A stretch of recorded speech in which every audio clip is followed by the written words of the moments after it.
Hello students, आज हम start करेंगे फिजिक्स चैप्टर फर्स्ट और इसका नाम है यहाँ से विद्युत क्षेत्र। और ये जो अपने पास चैप्टर होगा ये कहलाएगा यहाँ से स्थिर विद्युत की। तो स्थिर विद्युत की किसको कहेंगे अपने पास यहाँ से? तो स्थिर विद्युत की डेफिनेशन क्या होगी?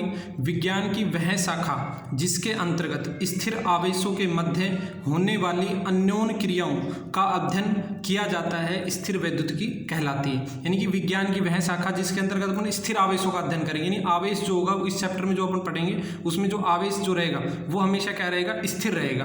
तो उसकी जो क्रियाओं का अध्ययन करेंगे वो अपने पास क्या कहलाएगी यहाँ से? स्थिर विद्युत की। यानी कि स्थिर आवेशों के मध्य होने वाली क्रियाओं का अध्ययन करना स्थिर विद्युत की कहलाती है। अब नेक्स्ट इसके अंदर अपने पास यहाँ से विद्युत आवेश। तो विद्युत आवेश क्या होगा? पदार्थों का एक गुण होगा। तो पदार्थों का वह गुण जिससे वे एक दूसरे के साथ प्रतिकर्षण अथवा आकर्षण बल अनुभव करते हैं विद्युत आवेश कहलाता है। तो पदार्थों का वह गुण जिसके द्वारा क्या करें, कोई भी वस्तु दूसरी वस्तु पर क्या लगाए, आकर्षण बल या प्रतिकर्षण बल, उसको अपन क्या बोलेंगे? विद्युत आवेश। तो विद्युत आवेश क्या होगा? यहाँ से अपने पास क्या रहेगा? पदार्थों का एक गुण होगा जिसके कारण वो किसी दूसरी वस्तु पर या तो आकर्षण बल लगा सकता है या प्रतिकर्षण बल। अब किसी भी वस्तु पर आवेश आता क्यों है? तो इसके लिए सिद्धांत है आवेशों का आधुनिक सिद्धांत। यानी उसका कारण क्या है आने का? आवेश। तो आवेश आने का कारण क्या हो जाएगा? जब दो वस्तुओं को रगड़ा जाता है तो घर्षण के कारण कुछ इलेक्ट्रॉन एक वस्तु से दूसरी वस्तु में स्थानांतरित हो जाते हैं। इलेक्ट्रॉन त्यागने वाली वस्तु धनावेशित तथा इलेक्ट्रॉन ग्रहण करने वाली वस्तु ऋणावेशित हो जाती है। तो जब दो वस्तुओं को जब हम आपस में रगड़ते हैं, जैसे मान लो अपने पास एक वस्तु ये A है और एक वस्तु ये B है, और जब इन दोनों वस्तुओं को आपस में अपन रगड़ेंगे यहाँ से या दोनों को घिसेंगे आपस में रब करेंगे तो क्या होगा? एक वस्तु से जो इलेक्ट्रॉन निकलेगा और दूसरी वस्तु के अंदर चला जाएगा अपने पास यहाँ से। तो मान लो ये वस्तु A है ये B है, इन दोनों को अगर अपन आपस में घिसे यहाँ से आपस में रगड़ा जाए तो घर्षण के कारण एक वस्तु से इलेक्ट्रॉन निकल के कहाँ चला जाएगा? दूसरी वस्तु। मान लो A से इलेक्ट्रॉन निकल के और कहाँ चला गया? B में। तो इसमें अगर इलेक्ट्रॉन चला जाए तो जो वस्तु इलेक्ट्रॉनों को क्या करेगी? ग्रहण करेगी। जिस वस्तु पर इलेक्ट्रॉन आएंगे वो तो क्या हो जाएगी यहाँ से? ऋणावेशित। और जो वस्तु इलेक्ट्रॉनों को त्याग करेगी अपने पास यहाँ से, या जो वस्तु इलेक्ट्रॉनों को देगी तो वो अपने पास क्या हो जाएगी यहाँ से? धनावेशित। तो यही था अपने पास यहाँ से आवेशों का आधुनिक सिद्धांत। यानी कि जब कोई भी दो वस्तुओं का आपस में रगड़ा जाता है तो एक वस्तु से इलेक्ट्रॉन दूसरी वस्तु में चले जाते हैं। तो जो वस्तु इलेक्ट्रॉनों को क्या करेगी या जो भी वस्तु होगी जो इलेक्ट्रॉनों को ग्रहण करेगी उसके ऊपर आ जाएगा ऋणावेश, और जो वस्तु इलेक्ट्रॉनों को त्याग करेगी उसके ऊपर क्या आ जाएगा? धनावेश। यानी पॉजिटिवली चार्ज हो जाएगी और ये नेगेटिवली चार्ज। अब नेक्स्ट है आवेश जो होगी अपने पास यहाँ से, आवेश एक अदिश राशि होगी अपने पास यहाँ से। यानी कि आवेश जो होगी वो अदिश राशि होगी, यानी इसके पास सिर्फ क्या होगा? परिमाण होगा, दिशा नहीं होगी। आवेश दो प्रकार के होते हैं, एक धनात्मक और एक ऋणात्मक आवेश। आवेश का जो मात्रक होगा वो अपने पास होगा कूलाम, तथा इसकी विमा A × में T होती है। तो आवेश का जो मात्रक होगा कूलाम, और इसको अपन लिखेंगे यहाँ से, कूलाम को अपन रिप्रेजेंट करेंगे यहाँ से C से, यहाँ से कूलाम को जो मात्रक होगा इसका कूलाम, और इसकी जो विमा होगी वो विमा होगी अपने पास यहाँ से A × में T। और ये विमा कैसे आती है? क्योंकि धारा का, विद्युत धारा का फॉर्मूला अपन ने पढ़ा था I = Q/T। आवेशों के प्रवाह की दर को अपन क्या बोल देंगे यहाँ से? विद्युत धारा। तो ये यहाँ पे Q क्या है? आवेश। तो Q = क्या हो जाएगा? I × में T। तो Q की वैल्यू क्या आ जाएगी यहाँ से? I क्या हो जाएगी यहाँ से? धारा की विमा जो हो जाएगी वो A हो जाएगी एम्पियर, और T की टाइम की क्या हो जाएगी? T। तो ये अपने पास क्या हो जाएगी? इसकी विमा हो जाएगी। तो ये क्या हो जाएगी? आवेश की यहाँ से विमा। और एक इलेक्ट्रॉन पर आवेश -1.6 × में 10⁻⁻19 कूलाम, ये हो जाएगा एक इलेक्ट्रॉन पर आवेश। अगर एक इलेक्ट्रॉन की बात करेंगे तो क्या हो जाएंगे? इसके साथ माइनस साइन आ जाएगा अपने पास, क्योंकि इलेक्ट्रॉन पर जो आवेश होगा वो कैसा होगा? ऋणात्मक। तो -1.6 × 10⁻⁻19 कूलाम। अब है आवेशन की विधियाँ। यानी कि अगर अपन क्या करें कि किसी भी वस्तु को अपन आवेशित कैसे कर सकते हैं, तो उसकी विधियाँ हैं ये अपने पास यहाँ से आवेशन करने की। तो यह तीन प्रकार की होती है। पहली जो है विधि है वो है घर्षण द्वारा आवेशन। घर्षण द्वारा आवेशन पहली जो विधि होगी यहाँ से। तो घर्षण द्वारा आवेशन क्या हो जाएगा यहाँ से? जब किन्हीं दो वस्तुओं को आपस में रगड़ा जाता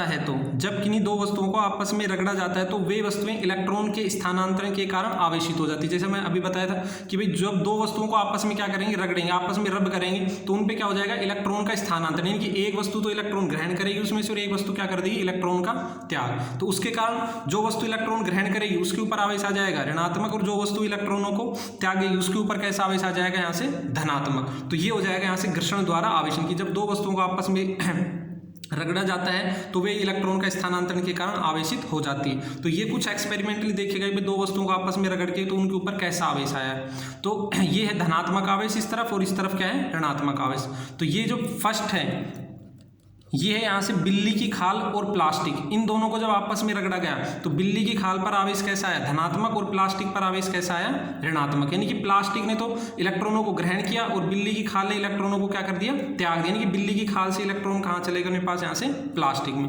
सेकेंड जो एग्जाम्पल है इसका वो है कांच और रेशम। यानी कि कांच पे कैसा आ जाएगा, धनात्मक आवेश, यानी कि कांच से इलेक्ट्रॉन कहाँ चले गए, रेशम के अंदर, रेशम का जो कपड़ा होगा उसके अंदर। तो ये हो जाएगा यहाँ से इसके ऊपर ऋणात्मक आवेश। थर्ड है वो है ऊनी वस्त्र और रबड़। यानी ऊनी वस्त्र से इलेक्ट्रॉन कहाँ चले गए, रबड़ के अंदर। यानी कि ये सारी वस्तुओं ने तो जो प्लास्टिक, रेशम और रबड़, ये तीनों तो क्या करेगी, इलेक्ट्रॉनों को ग्रहण, और ये तीनों क्या करेगी, इलेक्ट्रॉनों का त्याग करेगी। तो इनके ऊपर आ जाएगा धनात्मक आवेश और इनके ऊपर कैसा आ जाएगा, यहाँ से ऋणात्मक आवेश। सेकंड जो विधि है वो है स्पर्श या चालन द्वारा आवेशन। तो इसके अंदर क्या होगा, जब किसी वस्तु के पास स्पर्श करके दूसरी वस्तु रखी जाती है तो उसके अंदर इलेक्ट्रॉनों का स्थानांतरण दोनों पर समान आवेश हो जाने तक होता है। इस प्रकार एक आवेशित वस्तु से दूसरी आवेशित वस्तु स्पर्श द्वारा आवेशन कहलाती है। स्पर्श द्वारा आवेशन मतलब यानी दोनों वस्तुओं को जब आपस में क्या करा दे, स्पर्श करा दे, तो दोनों वस्तुओं को आपस में स्पर्श करा देंगे तो उनके क्या हो जाएगा, इलेक्ट्रॉनों का स्थानांतरण हो जाएगा।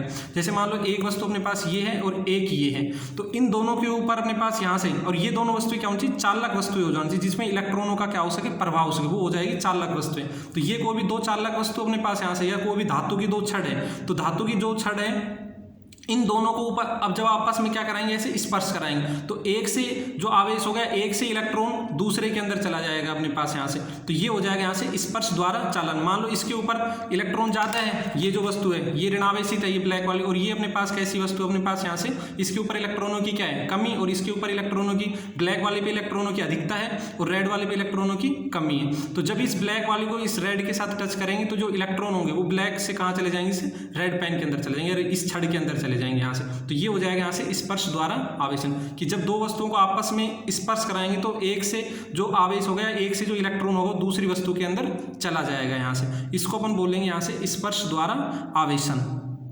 और एक चीज याद रखना, जो हमेशा स्थानांतरण जो होगा वो हमेशा होगा इलेक्ट्रॉनों का एक वस्तु से दूसरी वस्तु के। मान लो ये वस्तु ए है, या ये छड़ ए है और ये छड़ बी है, तो इन दोनों को जब आपस में स्पर्श कराएंगे, ये दोनों दो धातु की दो छड़ है, एक छड़ ए है और एक छड़ बी है, जब इन दोनों को आपस में स्पर्श कराएंगे तो इससे इलेक्ट्रॉनों का स्थानांतरण होगा हमेशा यहाँ से।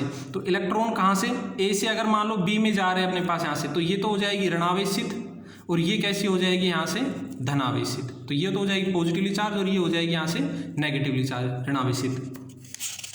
तो ये हो जाएगा यहाँ से स्पर्श द्वारा आवेशन। नेक्स्ट है प्रेरण द्वारा आवेशन। जब किसी वस्तु के द्वारा दूसरी वस्तु को बिना स्पर्श में लाए आवेशित किया जाता है तो यह प्रक्रिया प्रेरण द्वारा आवेशन। तो ये जो दो विधि अपन ने पीछे पढ़ी थी, एक तो घर्षण द्वारा आवेशन और एक स्पर्श द्वारा आवेशन, इन दोनों में तो क्या करना था, दोनों वस्तुओं को आपस में क्या करना था, संपर्क में लेके आना होता था। लेकिन इसके अंदर प्रेरण के द्वारा आवेशन में दोनों वस्तुओं को आपस में संपर्क में नहीं ला जाएगी, दोनों वस्तु कुछ दूरी पर होगी अपने पास, यहाँ से टच नहीं होगी दोनों वस्तुएं। तो इसको अपन बोलेंगे यहाँ से प्रेरण द्वारा आवेशन। अब ये देखना ये होगा कैसे प्रेरण द्वारा आवेशन। ये अपने पास कोई भी एक चालक गोला है, इसके ऊपर कुल आवेश कितना है, 0, और ये किसी कुचालक स्टैंड के ऊपर रखा है। चालक गोला है, उसके ऊपर कुल आवेश 0 का मतलब जितना उसके अंदर धनात्मक आवेश है उतना ही क्या है, ऋणात्मक। अगर किसी वस्तु पर कुल आवेश 0 है तो इसका मतलब ये है कि उसके ऊपर जितना धनात्मक आवेश है उतना ही क्या होगा, ऋणात्मक आवेश। अगर इसके ऊपर +5 है तो माइनस भी कितने होंगे, 5 इलेक्ट्रॉन ही होंगे यहाँ से। यानी 5 प्रोटॉन है तो 5 ही कितने होंगे इसके अंदर इलेक्ट्रॉन होंगे। तो ये इसका क्या हो जाएगा, कुल आवेश शून्य हो जाएगा।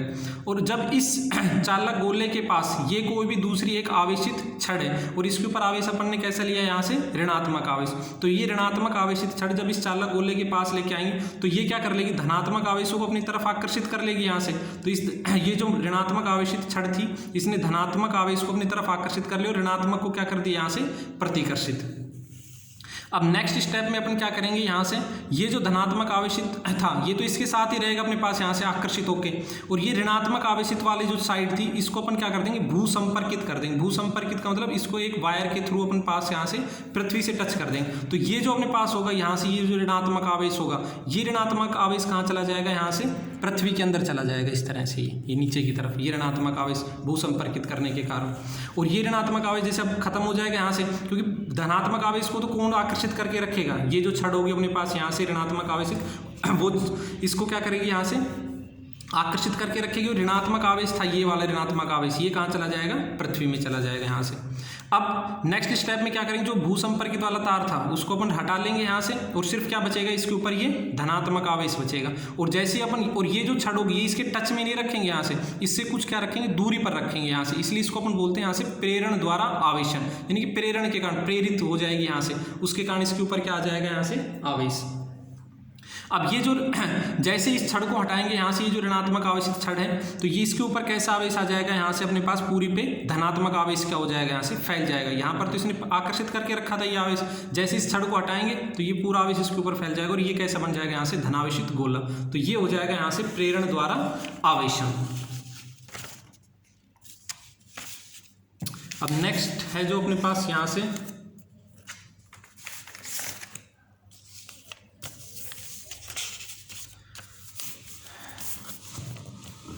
वो है स्वर्णपत्र विद्युतदर्शी।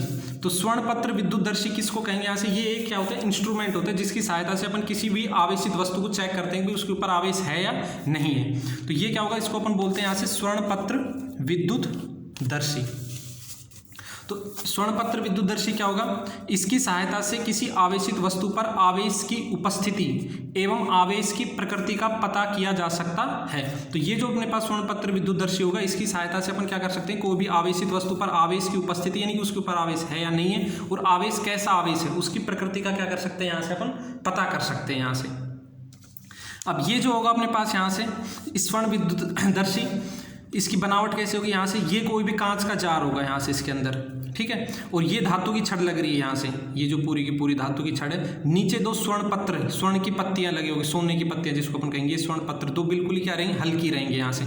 ये क्या लग रहा है यहाँ से, कोर्क। तो ये हो जाएगी इसकी बनावट, एक कांच का जार होगा ये यहाँ से, और ये इसके अंदर एक धातु की छड़ लगी हुई है, और ये ऊपर ये जो ब्लैक सी दिख रही है धातु की चकती यहाँ से अपने पास यहाँ से, और ये धातु की छड़, और नीचे दो स्वर्ण पत्र सोने की पत्तियां जो बिल्कुल ही क्या रहेंगे यहाँ से, हल्की रहेंगे यहाँ से।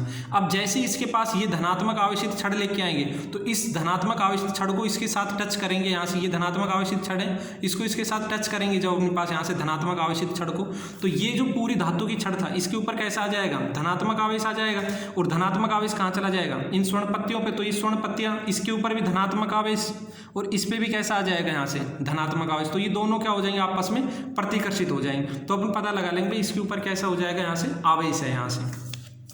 तो इसकी कार्यविधि में क्या हो जाएगा, स्वर्ण पत्र अत्यंत हल्के होते हैं और चालक होने के कारण बहुत कम विद्युत बल को भी शीघ्रता से प्रदर्शित करती हैं। जब कोई आवेशित धातु की छड़ से स्पर्श, जब कोई आवेशित वस्तु धातु की छड़ से स्पर्श कराई जाती है तो छड़ का आवेश स्वर्ण पत्तियों तक पहुंच जाता है और स्वर्ण पत्र एक दूसरे को प्रतिकर्षित करने लग जाती है तथा वे फैल जाती है। स्वर्ण पत्रों का फैलाव आवेशों के परिमाण के अनुपात में होता है। आवेशों के परिमाण के अनुपात का मतलब जितना ज़्यादा इसके ऊपर आवेश रहेगा अपने पास यहाँ से स्वर्ण पत्रों, इस धातु की छड़ से जितना ज़्यादा आवेश इन स्वर्ण पत्र के ऊपर आएगा, ये धातु की ये जो दोनों स्वर्ण पत्र उतनी ही ज़्यादा क्या हो जाएंगे, फैल जाएंगे। तो स्वर्ण पत्र क्या होंगे, बिल्कुल ही हल्के होंगे। जैसे इसके ऊपर यहाँ से ये जो धातु की छड़ है या धातु की जो चकती सी लगी हुई है इसके ऊपर जैसे इस छड़ को टच करेंगे यहाँ से अपने पास, तो इसका आवेश इस धातु की छड़ में से होते हुए कहाँ तक पहुँच जाएगा, स्वर्ण पत्र तक, और दोनों के ऊपर आवेश क्या आएगा, सेम, यानी धनात्मक है तो इस पर भी धनात्मक, उस पर भी धनात्मक, और ये दोनों क्या हो जाएंगे यहाँ से अपने पास फैल जाएंगे। तो अपन कह सकते हैं भाई इनके ऊपर ये जो छड़ है, ये जो छड़ होगी यहाँ से, ये छड़ कैसी हो जाएगी यहाँ से, आवेशित छड़। तो स्वर्ण पत्र विद्युतदर्शी क्या होगी, इसकी सहायता से क्या कर सकते हैं, किसी भी आवेशित वस्तु पर आवेश की उपस्थिति का पता लगाया जा सकता है। अब नेक्स्ट अपने पास यहाँ से आवेशों के गुणधर्म। तो आवेशों का गुणधर्म क्या हो जाएगा अपने पास, पहला जो आवेशों का गुणधर्म है वो है आवेशों की योज्यता का नियम। योज्यता का नियम यानी कि आवेशों को जोड़ने का नियम, योग करने का नियम एक तरह से। तो इस नियमानुसार किसी निकाय का कुल आवेश उसके भिन्न भिन्न आवेशों के बीजगणितीय योग के क्या होगा, बराबर होता है। यानी कि किसी भी निकाय के ऊपर या किसी कोई भी जो सिस्टम है उसका जो कुल आवेश होगा उसके ऊपर भिन्न भिन्न आवेश जो उपस्थित है उनके बीजगणितीय योग का मतलब उसका साइन अपन कंसीडर करेंगे, पॉजिटिव है तो पॉजिटिव आवेश लेंगे, नेगेटिव है तो नेगेटिव आवेश, योग के बराबर होता है। जैसे ये कोई भी अपन ने एग्जाम्पल लिया, इसके ऊपर ये +2q आवेश है, ये 4q, ये इधर -3q और ये -2q आवेश। अब इसके ऊपर पूछे भाई इस निकाय के ऊपर कुल आवेश कितना होगा, तो अपन सबको क्या कर लेंगे, add, +2q -3q -2q +4q। तो प्लस प्लस का कितना हो गया, 2 और 4 6, और माइनस के कितने हो गए 5। तो इसके ऊपर कुल आवेश कितना हो जाएगा यहाँ से, q आवेश। और अगर अपन एग्जाम्पल लें यहाँ से कि जैसे मान लो ये कोई भी वस्तु है और इसके ऊपर यहाँ पर +q आवेश है, यहाँ +2q आवेश है, यहाँ -q आवेश है, यहाँ -4q आवेश है। तो इसके ऊपर पूछे भाई इस वस्तु पर कुल आवेश क्या, तो जितने भी आवेश है उन सब का क्या कर लेंगे अपन, योग कर लेंगे। तो +q +2q -q और -4q, तो इन सबको ऐड करेंगे तो कितना हो जाएगा, 3q माइनस और 4q और ये q कितना हो जाएगा, -5q। तो माइनस कितना हो जाएगा यहाँ से, 2q आवेश हो जाएगा इस वस्तु के ऊपर कुल। तो कोई भी वस्तु के ऊपर जो कुल आवेश होगा वो उसके ऊपर उपस्थित सभी आवेशों के बीजगणितीय योग के क्या होगा, बराबर, एल्जेब्रिक सम जिसको अपन बोलते हैं। तो ये हो जाएगा यहाँ से। नेक्स्ट है आवेशों का क्वांटीकरण। तो आवेशों का क्वांटीकरण क्या होगा, ये इंपॉर्टेंट है यहाँ से इसमें। तो प्रत्येक वस्तु पर उपस्थित कुल आवेश का मान एक निश्चित राशि का कोई ना कोई पूर्ण गुणज होता है। इस गुण को ही आवेशों का क्वांटीकरण कहते हैं। वह निश्चित राशि इलेक्ट्रॉन के आवेश के समान होती है। तो कोई भी जो वस्तु है उसके ऊपर जो कुल आवेश रहेगा, किसी भी वस्तु के ऊपर कुल आवेश एक निश्चित राशि का क्या होगा, पूर्ण गुणज होगा, और वह निश्चित राशि इलेक्ट्रॉन के आवेश के क्या होगी, समान होगी। और इसका फॉर्मूला क्या हो जाएगा, Q = Ne। यहाँ पर n क्या है, इलेक्ट्रॉनों की संख्या 0 1 2 3, और E जो मैंने बताया था यहाँ से एक इलेक्ट्रॉन का आवेश 1.6 × 10⁻⁻19 कूलम। तो कोई भी जो वस्तु है उसके ऊपर जो कुल आवेश होगा वो क्या होगा, किसी भी एक निश्चित राशि, यानी कि ये वस्तु इसके ऊपर जो कुल आवेश Q जो होगा वो एक निश्चित राशि का पूर्ण गुणज होगा। ये होगी यहाँ से पूर्ण गुणज राशि, यहाँ से n, यानी n की वैल्यू क्या होगी, या तो 1 होगी या 2 होगी या 3 होगी या 4, यानी पॉइंटों में नहीं होगी वैल्यू, 1.2 हो गई, 2.3 हो गई, 4.6 हो गई, इस तरह से पॉइंट में वैल्यू नहीं होगी। यहाँ से n क्या मिलेगी, कोई ना कोई पूर्ण गुणज यानी पूर्ण संख्या मिलेगी, क्योंकि इलेक्ट्रॉनों का जब भी स्थानांतरण होगा वो क्या होगा, पूर्ण संख्या में होगा। या तो एक इलेक्ट्रॉन स्थानांतरित होंगे एक वस्तु से दूसरी वस्तु में, या 2 होंगे या 3 होंगे या 4 इलेक्ट्रॉन स्थानांतरित होंगे। ऐसा नहीं होगा भाई 1.2 इलेक्ट्रॉन स्थानांतरित हो गए, 2.3 इलेक्ट्रॉन या 4.6 इलेक्ट्रॉन स्थानांतरित हो गए। तो इलेक्ट्रॉनों का स्थानांतरण क्या होगा, पूर्ण संख्या में होगा। इसलिए किसी भी वस्तु के ऊपर जो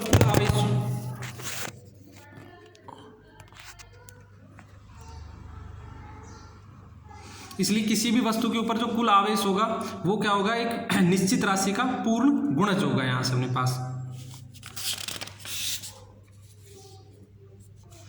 अब जैसे इस फॉर्मूले के ऊपर ये फॉर्मूला जो है Q = Ne, इसके ऊपर एक न्यूमेरिकल है कि एक छड़ को रगड़ने पर उस पर 8 × 10⁻⁷ ऋणावेश उत्पन्न होता है, तो छड़ पर कितने इलेक्ट्रॉन एकत्रित हो गए। यानी कि अपने को क्या निकालना है, उसके ऊपर आवेश दे रखा है, तो आवेश का मान कितना दे रखा है, यहाँ से जो Q की वैल्यू 8 × 10⁻⁷ कूलम, और इलेक्ट्रॉन का एक इलेक्ट्रॉन पर जो आवेश होता है ये अपने पता है 1.6 इंटू 10 की पावर -19 कूलम। अपने को इलेक्ट्रॉनों की संख्या निकालनी है, कितने इलेक्ट्रॉन, एन की वैल्यू निकालनी है। तो Q is equal to N E, यहाँ पर Q तो क्या होता है कुल आवेश, एन इलेक्ट्रॉनों की संख्या और E एक इलेक्ट्रॉन का आवेश।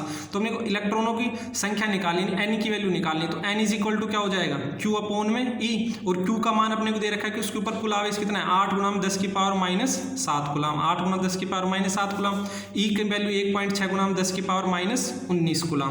अब इसको सोल्व करेंगे तो यहाँ से 10 की पावर -19 ऊपर जाएगी तो क्या हो जाएगा यहाँ से पॉजिटिव, तो कितना हो जाएगा 10 की पावर 12, और यहाँ से इसका पॉइंट हटाएंगे तो ये अपने पास कितना हो जाएगी 80/16, तो कितना हो जाएगा 5 इंटू में 10 की पावर 12। इतने इलेक्ट्रॉन्स क्या हो जाएंगे यहाँ से उसके ऊपर एकत्रित हो जाएंगे यहाँ से। नेक्स्ट है, एक चालक पर 500 इलेक्ट्रॉनों की कमी है, इस पर आवेश की मात्रा एवं प्रकृति ज्ञात कीजिए। तो आवेश की मात्रा निकालनी और कितने इलेक्ट्रॉनों की कमी है 500 इलेक्ट्रॉन, तो वही Q is equal to N E, यानी कि अपने को क्या निकालनी है आवेश की मात्रा, यानी कि Q का मान निकालना है। तो Q इज इक्वल टू क्या होता है यहाँ से एन ई, तो एन की वैल्यू क्या हो जाएगी यहाँ से 500, और E की वैल्यू कितनी हो जाएगी 1.6 × 10 की पावर -19 कूलम। तो Q की वैल्यू कितनी हो जाएगी यहाँ से इसको मल्टीप्लाई करेंगे तो अपने पास कितना हो जाएगा यहाँ से 16 × 5 = 80, और 2 जीरो ये आ जाएगी नहीं, एक के बाद पॉइंट लग जाएगा 800 × 10 की पावर -19 कूलम।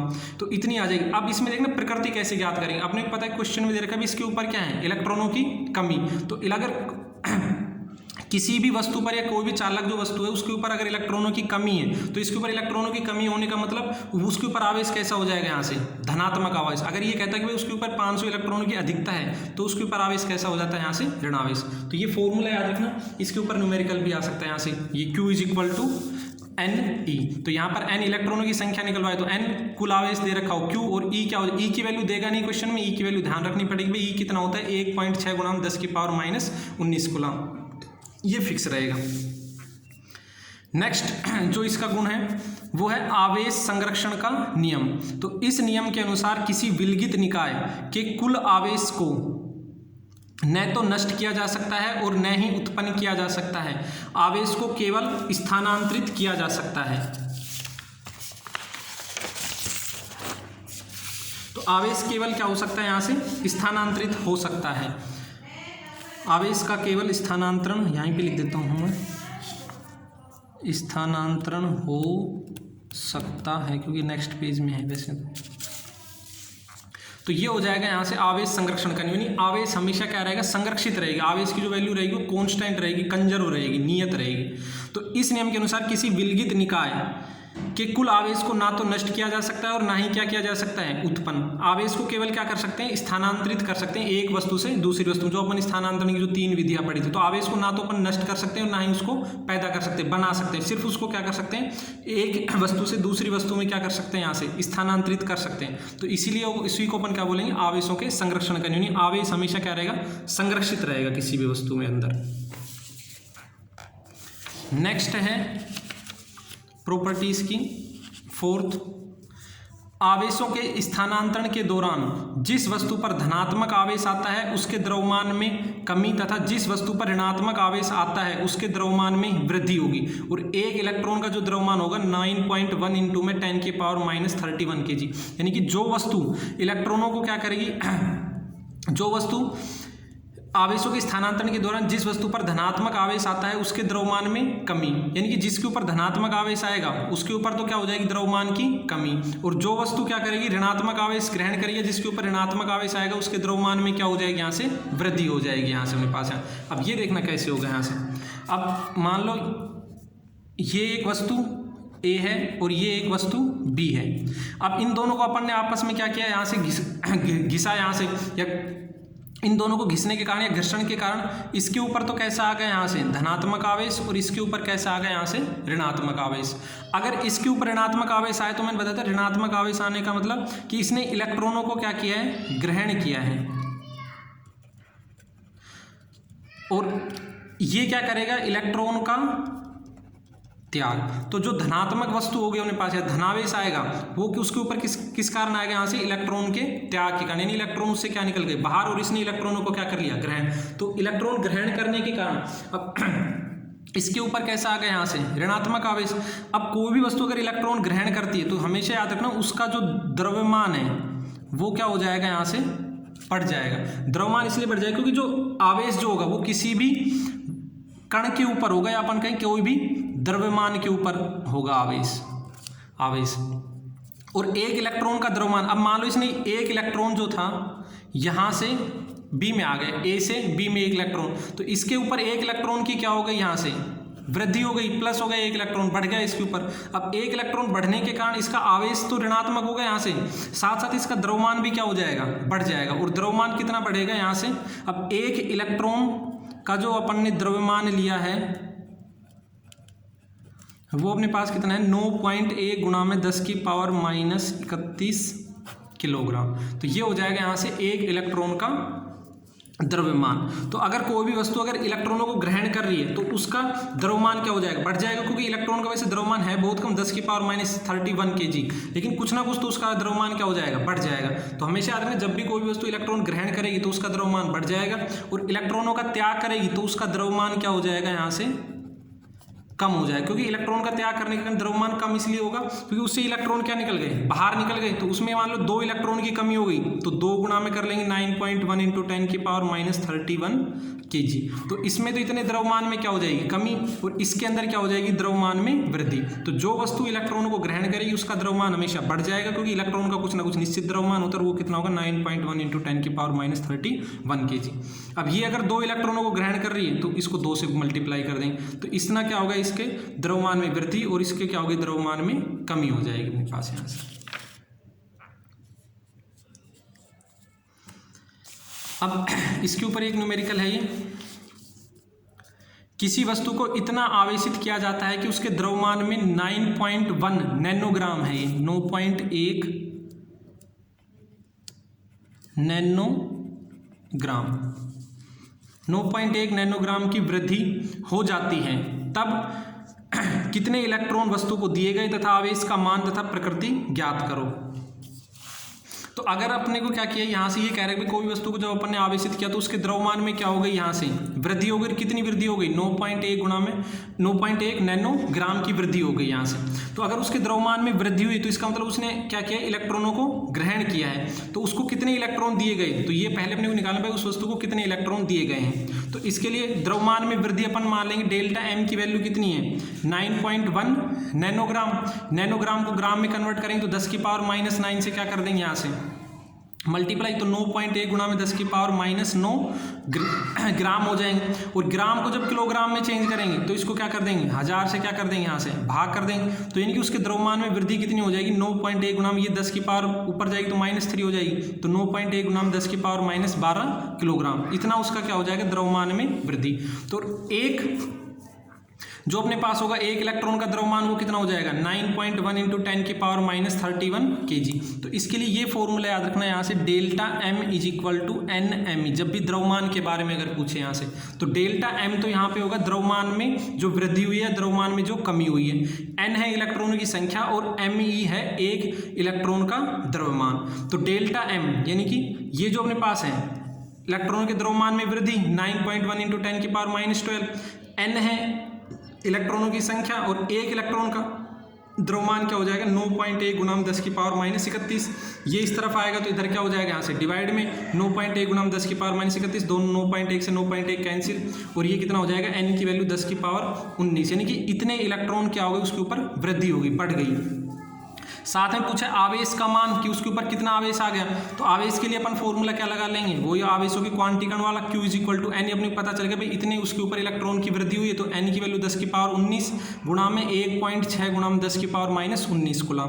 तो Q की वैल्यू कितनी आ जाएगी, 1.6 कूलम। और आवेश की प्रकृति कैसी, अब उसने इलेक्ट्रॉनों की क्या हुई, उसके ऊपर वृद्धि हुई, क्वेश्चन में दे रखा है उसके ऊपर, यानी इलेक्ट्रॉन उसके ऊपर आए हैं तो उसके ऊपर आवेश कैसा आ जाएगा, यहाँ से ऋणात्मक। तो इसके लिए फॉर्मूला याद रखना, ये थोड़ा सा, डेल्टा m = nme। जब भी द्रव्यमान की बात करें, डेल्टा m है यहाँ पे द्रव्यमान में वृद्धि या द्रव्यमान में कमी, वो यहाँ रखेंगे।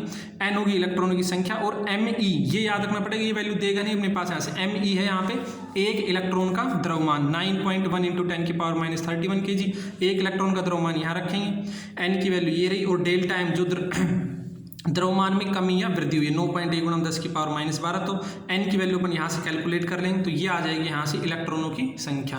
और जब अगर आवेश पूछे उसके ऊपर आवेश का मान, तो Q = n ही इलेक्ट्रॉनों की संख्या यहाँ से अपने पास आएगी। और एक इलेक्ट्रॉन का आवेश मैंने बताया था, याद रखना पड़ेगा कि 1.6 × 10⁻⁻19 कूलम, तो Q की वैल्यू क्या हो जाएगी 1.6 कूलम। और आवेशों की प्रकृति कैसी हो जाएगी यहाँ से अपने पास ऋणात्मक, ये हो जाएगा यहाँ तक।